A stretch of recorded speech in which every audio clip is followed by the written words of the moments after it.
నమస్కారం, ఘంటారావానికి స్వాగతం. ముందుగా ప్రధానాంశాలు. అర్బన్ ఇందిరమ్మ ఇళ్ల పేరుతో సైబర్ మోసాలు, అప్రమత్తంగా ఉండాలని హైదరాబాద్ సిపి సజ్జనార్ సూచన.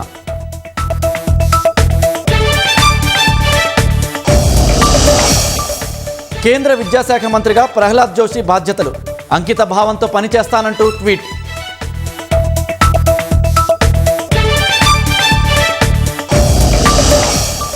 కేంద్ర హోంమంత్రి అమిత్ షాకు రాహుల్ గాంధీ ఘాటు లేఖ, విద్యార్థులపై బలప్రయోగానికి అనుమతి ఎవరిచ్చారంటూ ప్రశ్న.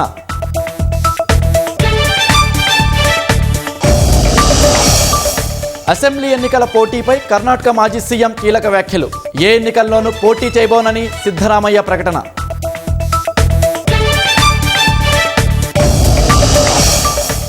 ఇరాన్తో యుద్ధం ముగించాలని కోరుకుంటున్న ట్రంప్, అధ్యక్షుడి ఆదేశాలతోనే సైనిక చర్యలు నిలిపివేసిన అమెరికా.